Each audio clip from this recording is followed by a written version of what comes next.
Coming up today on LinkedIn News Live, ABC News Live anchor Linsey Davis tells us why she's passionate about media representation and what's behind the inspiration for her children's books. Plus, people of color and women are largely shut out of VC funding. We speak with two managing partners on why America can't afford to miss out on $300 billion of collective national income. All that next.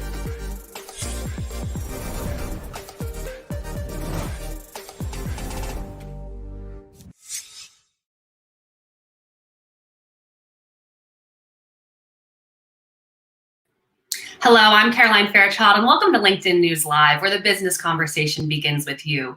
It's February 10th, and here's a quick look at the top headlines that are trending right now on LinkedIn. Uber Walgreens boost vaccine access. 25 billion real estate project faces struggles, and colleges lose billion due to COVID-19. Let's take a deeper look into that story. According to a new report in the Chronicle of Higher Education, U.S. colleges are reporting declines in revenues in 2020 and 2021, totaling about $183 billion. Included in these losses are COVID-related expenses and future decreases in state funding. We're seeing just a ton of conversation on LinkedIn on this story, with many members weighing in on the platform. We're going to bring up a couple member shares that we have for you here. One from Paul Friga, who says, as crazy as it sounds, the terrible financial situation facing higher ed is also our opportunity to make some positive changes. It's an interesting perspective. And we also have one from Warner Kennard. He's saying, look at what Google, Microsoft Education, AWS, and others are doing to certify the market with relevant job-ready skills, and what many others are doing to blend together learning and practical work experience. For more stories like these, you can check out the news module to the right of your LinkedIn feed, or if you're in mobile, you can click into that search box. All week, we're highlighting the career paths as well as accomplishments of Black professionals for our series, Conversations for Change. And today, we're diving deep into the world of venture capital, where diversity is severely lacking. Only 1% of VC funding goes to Black-owned companies and less than 2% to Latinx-owned companies. And yet, the money is there. VC investments surpassed $130 billion in 2019 for the second consecutive year. So what is the problem? Joining me now to discuss is Maya Sharpley and Andre Benin. They're both co-founders and managing partners at the education technology investment firm Juvo Ventures. Dre, Maya, welcome to LinkedIn News Live. Hey, thank you. All right, let's start with the basics. You guys just launched this venture. Congratulations. What is Juvo? What are your goals with it? Juvo is a venture capital firm focused on investing in technology-enabled education, right? So we are looking for the best and the brightest entrepreneurs who are solving the toughest challenges in education, early childhood straight through to adult learning, both domestic and internationally. We are super excited about finding those founders that are really at the apex and really changing education, changing the conversation, and also really taking education to what we think is 3.0. As we move out of education 2.0 into 3.0, we're super excited to support those founders that see education as an opportunity and a pathway, and as we do. And Dre, you come at this problem with a very unique background. A lot of VCs, they're kind of cut from the same cookie cutter mold, but you have a lot of policy and a lot of legal experience. What brought you to the scary world of venture capital? Well, interesting enough, you kind of pegged my background the right way. So I started out in DC working on K Street, then I did a stint on Capitol Hill.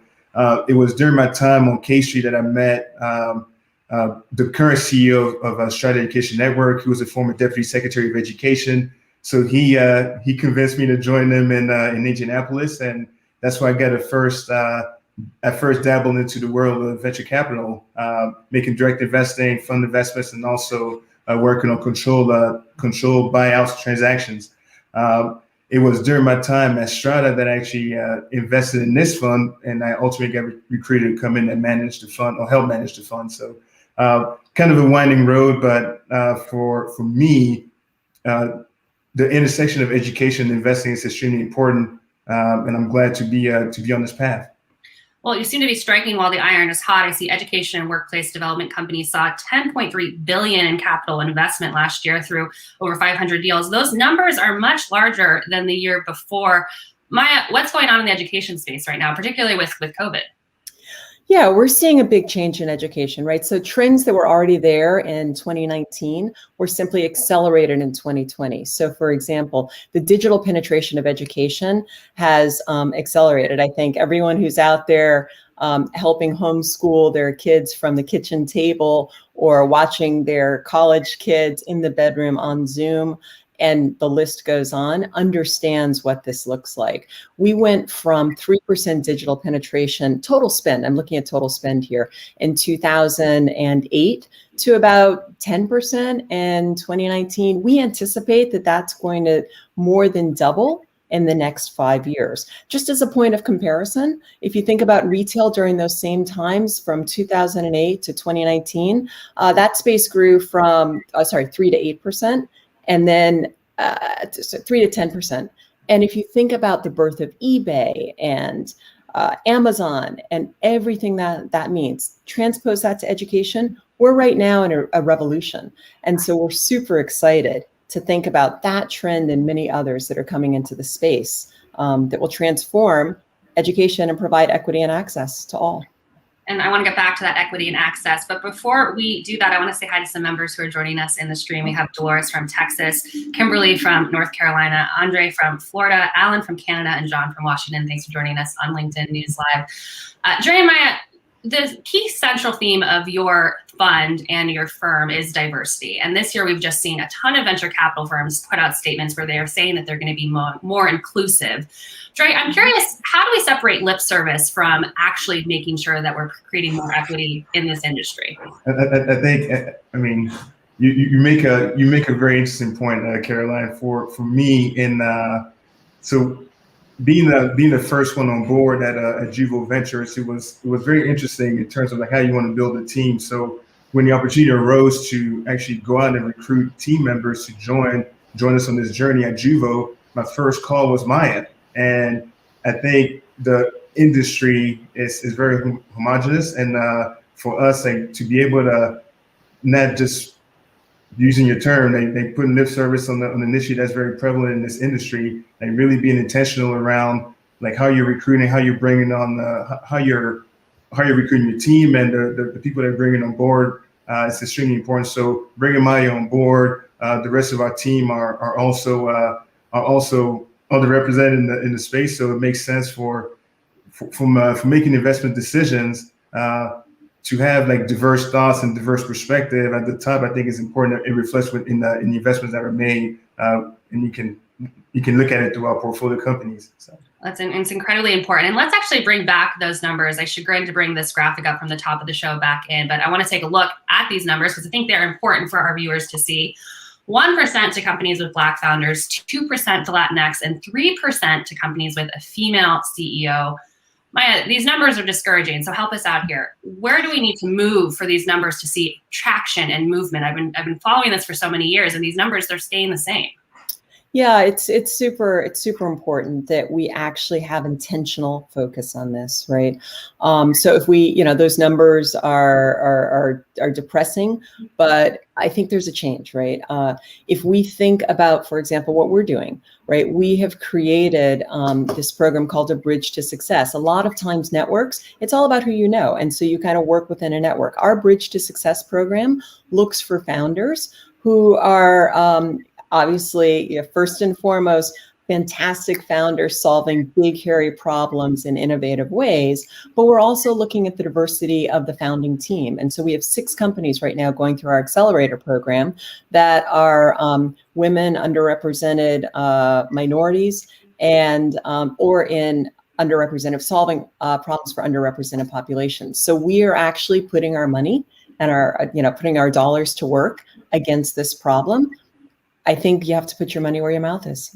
I wanted to ask you specifically how these numbers look when you drill down into the education space. Historically, when we've seen a big boon in funding like the education space is receiving right now, underrepresented founders have been left behind. But you're saying this may not be the case for education. Is that right? I think it has been the case for education. Yeah. What I think we're seeing is, Dre, right? Go for it. Yeah. It's definitely been the case in education. I mean, if you look at the whole education space, if you drill down on the founders of the different education companies that are out in the market right now, you can I'll say you can probably count on your fingers, on 10 fingers, like the number of CEOs that are Black or even diverse. So there's a lot of change that's needed, and there's like we need to be, again, using the term intentional. We need to be intentional in terms of like how we're deploying our capital and making sure that we're impacting the founders that are underrepresented. For us, like, I mean, there are prevalent names in the space. If you look at like founders that are diverse, like you think about like a Jesse Willie Wilson at Dreambox Learning. You have early stage startup founders like Melvin Hayes from Upswing. I mean, there are some that are there, but there needs to be more. And from a personnel standpoint, as you're constructing your fund and having the folks that are making investment decisions, like you need to make that top layer very diverse so that those decisions can be reflected in the investment decisions that are made. And you also need to think about the supports, right? So if most founders are coming out of the same schools with the same networks, then those supports are already built in. If a founder is not coming out of the traditional sourcing areas that VCs generally go to, then introductions, opening doors, and making sure that founders have equal access to ideas, not only capital but also ideas and partnerships and networks is equally as important. I have a question here from the stream from Chris. He's asking, have you seen growth in diversity in Silicon Valley over the past 5 years, or is it still homogenous? And Chris, I think I'll add to this question. To your point of just the lack of diversity in VC, I've spoken to so many underrepresented founders who have just talked about the challenges of pitching all white, all male panels their idea for their business. But the turnover in these VC firms is so quite low. So it's very challenging to have actual change. Is there a way for us to move the needle faster? Yeah, the turnover is low, and the pipelines, like to the earlier point, the pipelines aren't necessarily built, and so we need to actually work to build those. There are programs like Mosaic that creates internships for underrepresented minorities at business schools across the country to offer a pipeline into venture capital firms. And so we need more organizations like that are thinking about, you can't wake up one day and become a partner. So how do we make sure that people have that access and opportunity to experiences that allow them to then succeed and excel in venture? Well, Maya and Dre, before I let you go, I see many entrepreneurs and startup founders joining us in the stream right now. Any advice to them? It's just been such a difficult time, particularly right now, to start a business during this pandemic. For those who might be struggling getting funding, struggling figuring out where they should go next, what do you say to them? I'll say so a couple of things. So in terms of like the VC space, this is a relationship-driven business. So start networking and don't give up. Like if you have your idea, like work hard to materialize it and commercialize it. Folks, I think of some of the entrepreneurs that we've invested in. There are some that are, I mean, they knocked at 100 doors before they received like even an audience with a group of VCs, and it shouldn't be that way. I think if you gotta grind and pound the pavement and you find the right partner to tag along on your journey with you. Keep knocking on doors and maybe knock on Maya and Dre's if you're in the education space. Maya, anything else? I would 100% agree with what Dre said. My other point is when you're knocking on those doors, make sure you know your stuff, right? Know your numbers, know your story, be able to tell it not just one way, but 12 ways to Sunday. Leave an impression, right? Because people remember. We see hundreds of entrepreneurs a week coming in with ideas. Make sure that when you tell your story, you've left a nugget or left an impression. Well, Dre and Maya, you left an impression on me. I really enjoyed our conversation. Thanks so much for joining us on LinkedIn News Live. Thank you. Thanks for having us. Maya Sharpley and Dre Bennon, they're the co-founders of Juvo Ventures. All right, you've seen her on ABC News Live, and soon you'll be seeing her in the anchor seat of World News Tonight. But Linsey Davis is also the author of children's books. Her latest, titled Stay This Way Forever, is a story that celebrates representation and diversity. Joining us now to talk about why that matters is Linsey Davis herself. Linsey, thanks for joining us on LinkedIn News Live. Thank you so much for having me, Caroline. So first, congratulations are in order. Congratulations on your new anchor seat at World News Tonight. How did that partnership come about? And it'll be on Sunday nights. The partnership as far as doing ABC News Live Prime as well as the network, is that the question? Yeah. I'm curious how you got that anchor seat, how that came about.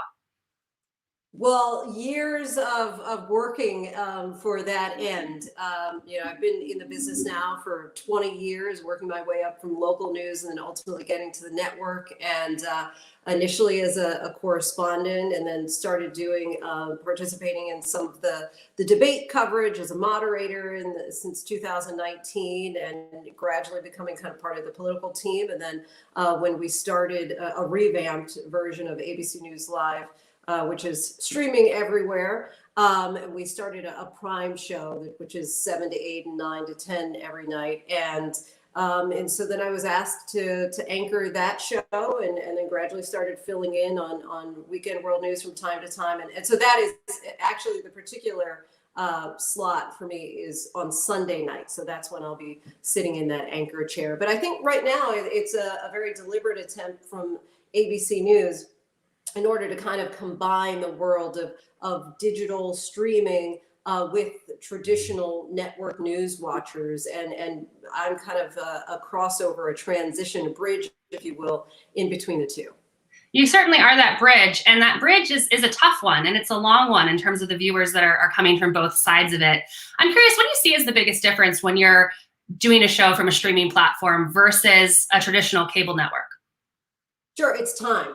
In the streaming space, we have this luxury of this expansive real estate that, we don't have to be constrained to doing just a 1.5 minute story or less, just because that's what the slot is. I mean, if a story warrants it and we need to give it 12 minutes, we'll do that. And so we're really able to give the additional context and analysis. And that's really how the show was built from the beginning is, we're going to take the stories from the headlines of the news of the day, and then really get into the nitty gritty and the nuance of what that means and how it affects you, and, talk to the lawmakers and really hold them accountable and kind of get an understanding of what this means in a larger sense. So not just sound bites, but we're actually having conversations. And I'm sure there are points in your career where you are just reading the sound bites as opposed to being able to get to that nuance, which is really the dream of every journalist, being able to have those important conversations. How did you convince the network that you could do, 3 big stories in one block as opposed to 17? Was it the data, or was this coming from you? No, I mean, I think that this is what the idea going into the space, knowing that we would have the time and saying, okay, we don't need to fill it with, 30 different, minute-long stories. We want to really delve in, go a little bit deeper, peel back the layers of the onion so that people can get a more comprehensive understanding of, is my world safe? How does this impact me? And especially now, people are thirsty and hungry for that in the time of the pandemic and the summer that we had of the racial unrest, and now with the impeachment. I mean, really, we go from one thing to another. Quite often we're juggling many balls at the same time. But I think that now more than ever, people, it's not just a matter of, oh, let me just turn on the news and see what's going on. It's kind of like, how does this impact me? Are my children going to go back to school? How am I going to get the vaccine? And what's happening politically with the current president and the former president. And so I think that people are really grasping and hungry for that knowledge in a way that some news cycles it hasn't been. Right. Linsey, I'm going to go ahead and say hello to some members who are joining us in the stream. Samia from France, Stefan from New Jersey, Mario from California, Stephanie and Michael are both in Ohio, Jessica and LaRonda from California, and Carol from Ghana. Thanks for joining us on LinkedIn News Live. Linsey, you just mentioned some heavy stuff, a political crisis that this country is going through, a healthcare crisis, as well as an economic one, and just the importance of the news cycle right now. How has your role as a journalist changed this year in terms of how you think about your delivery of the news and what's important to get out there to viewers?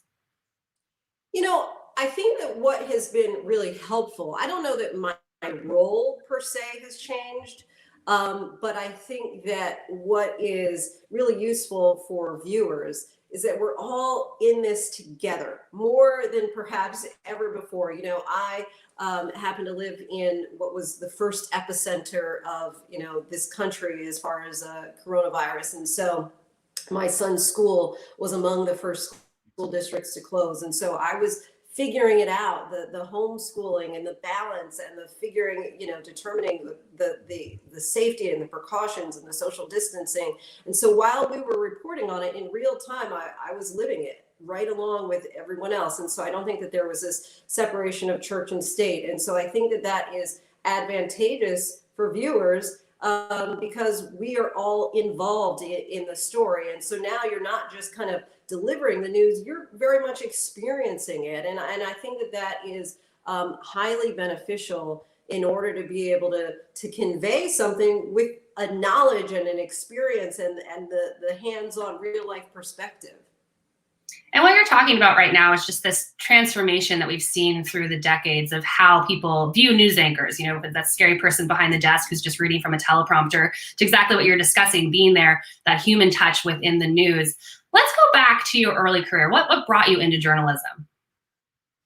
Well, I've always been curious. I've always asked a lot of questions. And that, though, was not initially in high school. I was thinking I wanted to be a lawyer. Then ultimately in college, I thought I wanted to be a psychologist. And I was visiting a Spanish exchange student from high school in Spain, watching the news in Spanish. I should have understood at that point. I'd had so many years of Spanish, but wasn't really even understanding what they were saying. But I thought in that moment really had an epiphany that that's what I want to do. And at that point just became really laser focused into what are the steps that I need to take in order to be a journalist. And from that day on, just really went after that with a really determination in order to figure this out. I didn't have anyone in my family or friends who had already, you know, been in this industry. And so I was really kind of starting it at square one. Went on to get a master's degree in journalism, which you don't need. But at the time, this was like more than 20 years ago, in order to get an internship, you had to get it in exchange for college credit. That's no longer the case. But it did afford me the opportunity to be able to teach at a college level. So when I worked in Indianapolis, I also taught like a writing for broadcast TV class during that time. And so that was really like an added bonus of having the master's degree to be able to get that opportunity. But after college, I kind of just worked my way up, as many people do take that route of, you know, constantly jumping up different market sizes. I started in Syracuse, went to Flint, Michigan, then ultimately Indianapolis, Indiana, and then finally to New York. And I've been working for ABC now for almost 14 years. Well, Linsey, I never wanted to be a psychologist, but I did want to be a lawyer. So we do have that in common before jumping into the wild world of journalism. Linsey, you say it so quickly, this when you just said working your way up the ladder, and then you said it in 12 seconds, but that's 20 years of really hard work. And I have to imagine you didn't see a lot of people who looked like you along the way. What kept you going? Where did you get your perseverance? You know, just something that's in the DNA. I think, you know, something that also that my parents instilled in me. And, you know, it just, I think it was one of those things where once I decided I wanted to do it, it was kind of like, you know, the network or bust. And I had some really set in stone milestones, like benchmarks that I set for myself based out of thin air. I said, okay, by the time I'm 25, I want to be in a top 25 market. By the time I'm 30, I want to be at the network. I made both of them by the skin of my teeth. When I was 24, I made it to Indianapolis, which was the 25th market. And then about 3 months before I turned 30, I ended up working at ABC News. But I just think I have like a dogged persistence about me, for better or for worse, that refused to let go of this dream of being a journalist. And while you were realizing those dreams, getting into a top 25 market, making it to network, did you feel like your perspective was really valued the whole way through? Or did you feel sometimes like maybe you were trying to push the industry forward further than it wanted to go? No, you know what? I felt like I was always the kind of the low person in line as far as the hierarchy because I was moving a lot. And so I didn't really put any, and maybe I should have, but at the time I really just kind of put my head down and did the work. I didn't think about it in terms of race or gender. I just assumed I'm kind of like the lowest like rung here because I just started. And so there was very much like a hierarchy based on how long someone has had a position. And so because I was moving pretty rapidly, my first job, I was just there a year. My second job, I was there a year and a half. Then Indianapolis, I ultimately ended up staying for 4.5 years, but I was constantly moving. And so I felt that, I just kind of had to hear that speech a little bit, like buck up little camper and just do the hard work. And quite often I was moving to places where I really didn't know anyone, so I didn't have much of a social life. And so I would come in on my days off and log and write stories. And I really wasn't thinking about like the politics or my perspective and how much I was being heard or what I had to say was resonating. I was really just focused on the work. And I have to say I was really blessed early on in local news. I wasn't even really applying when there were new positions that would open within the station that I was working in. The managers would tap me and say, "Hey, Linsey, that weekend anchor is open. You need to go for it, or are you going to go for it?" They're just kind of like a little bit of a nudge there.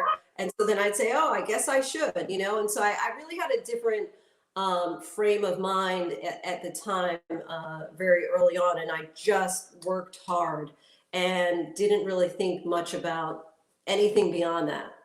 You were just doing the work, which is, I said, you're just doing the work, which is just such a critical portion of this. Linsey, I wanted to get your perspective though. Media representation is something that's just under the spotlight right now with 2020 and just the reckoning against systemic racism that we're seeing. From your seat on the table, have the conversations changed? Are people thinking about this differently in terms of who they're giving opportunities to and what people are looking like who are giving the news? I think yes and no. And I think the jury is still out in some sense. I mean, for sure, this summer, for example, I was thinking about the coverage that we gave a lot of conversation as far as George Floyd and John Lewis. One man for the way he lived, the other for the way that he died. And there was a lot around the aspirational idea of the kind of America that we'd like to all live in, right? And I think that there was a lot of dialogue, a lot of conversation at that time. Subsequently, though, if you think about it, just in December, just in Columbus, Ohio, you had 2 Black men who were killed by police, Casey Goodson and Andre Hill. And you really didn't hear that much more than about it, not in the way of the George Floyd. And so it's kind of, in some sense, perhaps, the more things change, the more they stay the same. There's been a lot of shift in talking about, promotion and people in the corporate sense being more mindful. And yet at the same time, you have, Black CEOs of Fortune 500 companies, just 1% are Black. And meanwhile, the Black population in this country is 13%. So the conversations are certainly there. I think that you have a louder, larger voice of people who are saying, hey, representation matters. Shirley Chisholm, the first Black congresswoman who also ran for president in 1972, may have said it best when she said, if they don't give you a seat at the table, bring a folding chair. And I think that many people are now pulling up with their folding chairs and saying, look, we want to be heard, we want to be counted. And perhaps that is going to change a little bit more as we get to, I think there are different years, but some say, 2045, when the country is going to be majority minority, that maybe at that time, the idea of what we say is more aspirational. Maybe it will become more of a reality at that point. But I think that it ebbs and flows. At some moments, during the summer, it really did seem like, boy, things are changing. People are getting it. I remember so vividly seeing a man, one of the protesters was an older white gentleman. He was holding a sign that said, "I finally get it." And it seemed like, okay, there's going to be this shift, but I'm just still not sure yet what that means. Though, more people are expecting change, and remains to be seen, I think, just how much we're going to have that. Linsey, I think it's interesting that you say it's going to ebb and flow. I was actually speaking to the head of diversity and inclusion at Morgan Stanley last week, and she said the same thing. And then she said, we just got to make sure the flows keep flowing as well to make sure that we're staying on top of this issue. So I think that's a great point. Linsey, you mentioned building the America that we all want to live in, and you're doing that in a way for your children through these children's books that you're writing. How did you get into that? So when my son was born, we were always reading books to him as an infant. And part of, a lot of times people say, and it is really different, TV news is obviously very different from the children's book industry. But at the heart of it, I really look at myself as a storyteller, right? It just in different kind of spaces. And reading to my son, one, I was thinking, I could do this and this would be fun. And instead of kind of like the murdered and missing and mayhem of the news world, I could kind of write about the good news. And secondly, I thought that, especially as my son was starting to get a little bit older, that how important it was for him to see himself and people who look like him represented in the pages of the books that he's reading. There's a lot of psychology and studies and research that will tell you how important it is for kids to see themselves reflected in books. And it's not enough for them to just see inanimate objects or animals. It's really important to see themselves. And there was an essay that I read years ago that said it best. And it was entitled Mirrors, Windows, and Sliding Glass Doors. And the idea is that children need mirrors so they can see their own reflection in the books. They need windows so they can perhaps peer into a world that's unfamiliar to their own. And if that window is to be really significant, it can serve as a sliding glass door to transport them into that world. And so, one major point that I feel really passionately about is while the characters in my books are Black and brown, they're not just for Black and brown children and parents to read.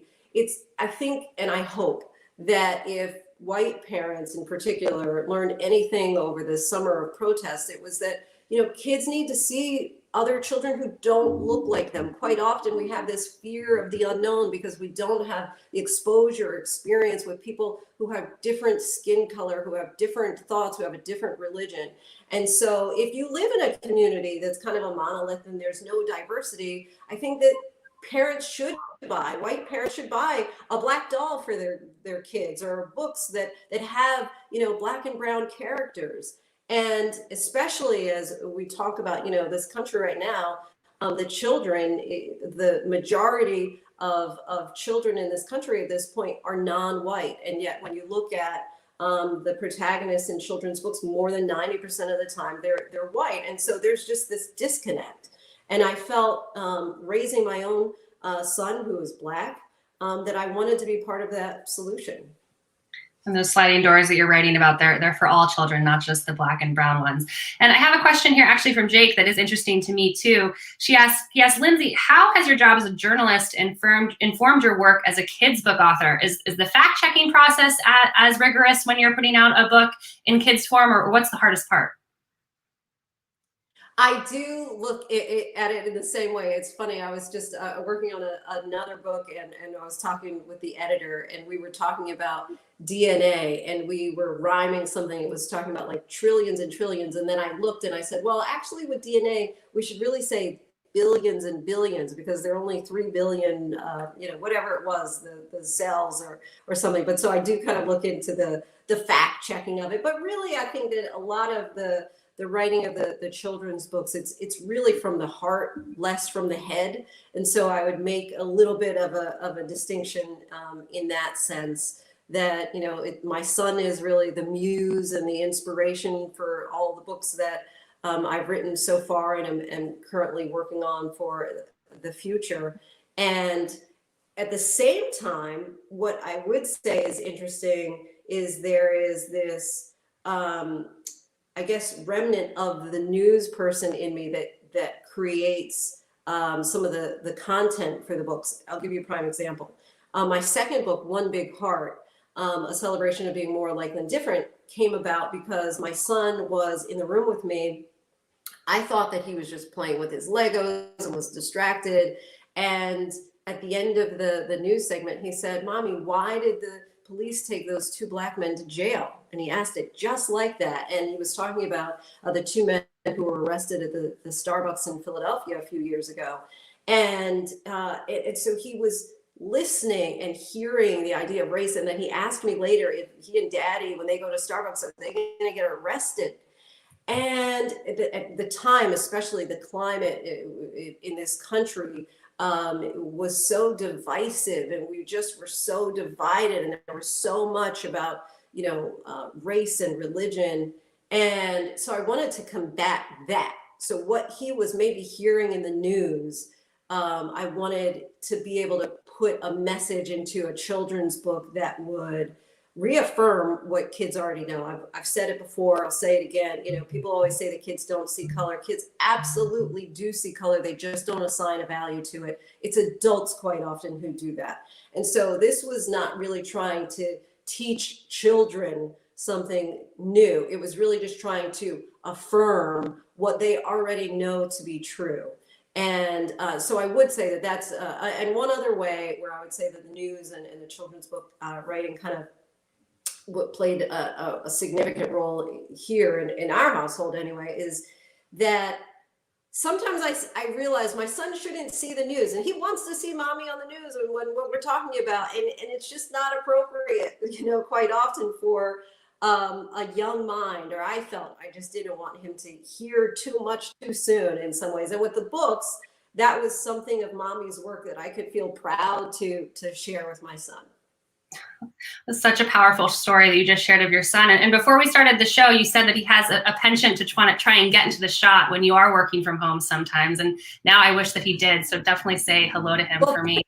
The dentist, he's at the dentist, so this timed out so that we didn't have any barging in. But well, my loss is the dentist's gain. Linsey, thank you so much for joining us on LinkedIn News Live and for all the work that you're doing. And we can catch you Sunday night on World News, and Monday through Thursday on ABC News Live Prime at 7 p.m. All right. Well, I'll be there. I'm sure lots of our viewers will as well. Linsey, thank you so much for joining us on LinkedIn News Live. Thank you. That was Linsey Davis having a conversation with us on media representation for our Conversations for Change series. Tomorrow, we're continuing our coverage for Conversations for Change. I'm going to have a conversation with Aaron Walton. He's the man behind some of the most creative multicultural advertising campaigns. He's going to join us to talk his ascent in the cutthroat agency world and what it means to build a culturally fluent brand. I'm Caroline Fairchild. Thanks for joining us on LinkedIn News Live.